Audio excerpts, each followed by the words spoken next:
म्हशे, अगं काय चाललंय तुझं? परीक्षा जवळ आली, इथं अभ्यास करायचं सोडून टाइमपास लावलंस काय? अगं आता तू नोट्स काढायलीस की नाही, मग मी बी त्याच वाचतो की. मग मी कशाला आणि एका काढत बसू? आणि तसं बी तुझ्यापेक्षा भारी नोट्स कुणाच्या असते वय. बरं बाई, अशी मारक्या मशिगत बघू नको, करतो अभ्यास. बरं कमळी, निंगी जे म्हणते ते खरंच आहे.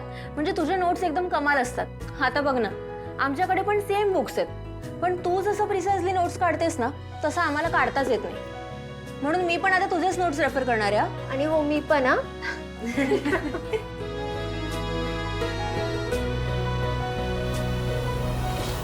कमी मोहिते, तुम्हाला प्रिन्सिपल सरांनी ऑफिसमध्ये बोलवले. दादा आता लगेच बोलवले का? हो, ताबडतोब यायला सांगितले. आलो. सर आत येऊ? अगे ये नाही.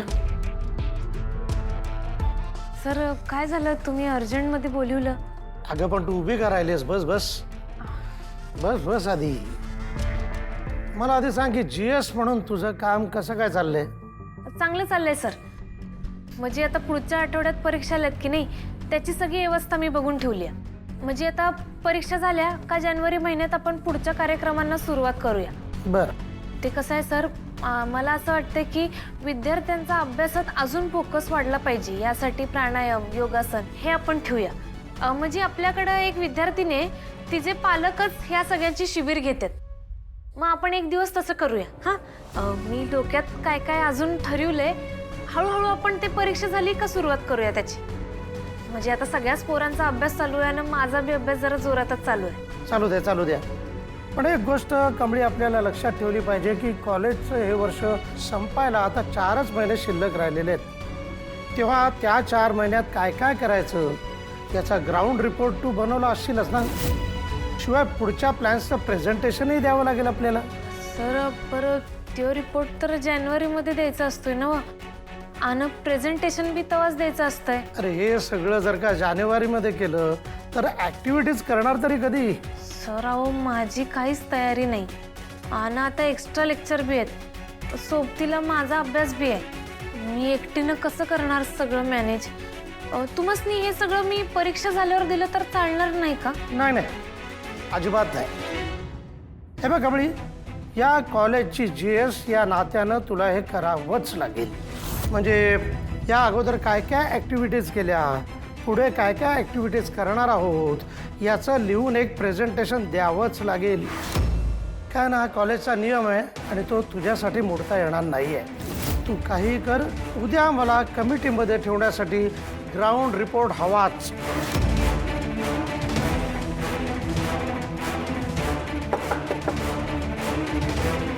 मिळेल ना रिपोर्ट? होय, येतो. ये.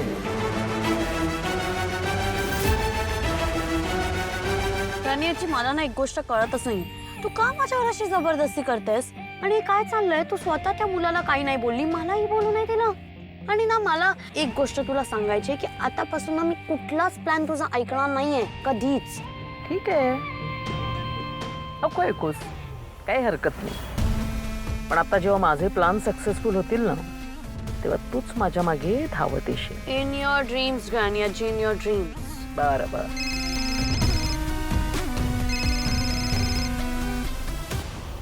हॅलो, हां बोला.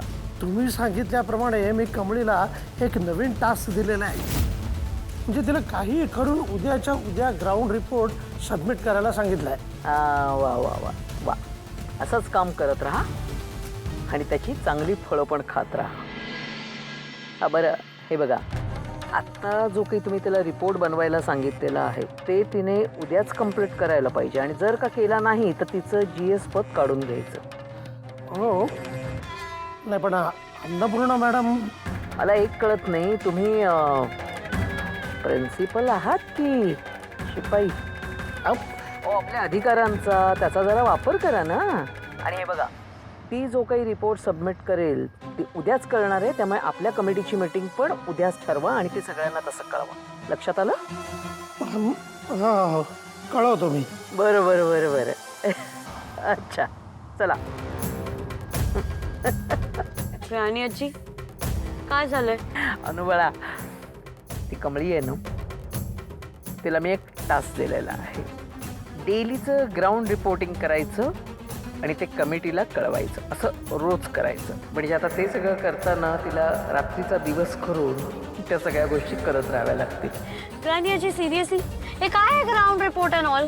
अगं ग्राउंड रिपोर्ट बनवायला त्या कमळीला काय प्रॉब्लेम येणार आहे? तिला काही प्रॉब्लेम होणार नाहीये ग, परंतु तिला त्यासाठी तिचा अभ्यासाचा वेळ द्यावा लागणार आहे. हाय, मग हा रिपोर्ट जर तिला बनवायचा असेल तर तिला तिचा अभ्यासाचा वेळ द्यावा लागेल. याचा परिणाम काय होणार? तिचा अभ्यास होणार नाही, परीक्षा जवळ आलेली आहे म्हणजे मग ती नापास होणार आणि नापास झाली की तिची स्कॉलरशिप रद्द होणार. स्कॉलरशिप रद्द झाली की सगळ्याच गोष्टी सोडून तिला पुन्हा गावचा रस्ता पकडावा लागणार. कळलं का? वाव राणी आजी, व्हॉट अ ग्रेट प्लॅन. तुला माहितीये का, त्या मॅड आजी सारखं ना तुला पण आता मी मॅड आजी बोलवायला सुरू करणार आहे, कारण की तू मॅड झाली आहेस. अभ्यासाचा परिणाम अगं काही इफेक्ट नाही होणार आहे तिला, काहीच नाही. कारण की ती मुलगी आहे ना, ती जेन्युइनली हुशार आहे गावछाप, आणि क्लासमध्ये जे ती ऐकते ना ते तिच्या लक्षात राहतं. शिपावट ती, तिला ना काही एक्झाम मध्ये फरकच पडणार नाहीये. झालं का बोलून? हे देवाने तोंड दिले म्हणून काय तोंडाचा पट्टा सुरूच ठेवायचा का? शांत बसताच येत नाही का? Chill chill. हे तुझ्याच भाषेत बोलते म्हणजे तुला पटकन कळेल. हे एवढंच नाहीये, आता यापुढे रोज रोज तिच्या आयुष्यामध्ये नवनवीन प्रॉब्लेम्स येणार आहेत. ते सोड, तू तिकडे नको लक्ष देऊस. तू आता फक्त तुझ्या अभ्यासावर लक्ष दे. कॉन्सन्ट्रेट कर, चांगला अभ्यास कर, म्हणजे मग तुलाही चांगले मार्क्स मिळतील. चांगले मार्क मिळवल्यानंतर तू ऋषी सरांना इम्प्रेस करू शकशील. ते कमळी नावाचा जो काटा आहे ना, तो तुझ्या आयुष्यातनं कसा बाजूला काढायचा हे माझ्यावर सोपव ना.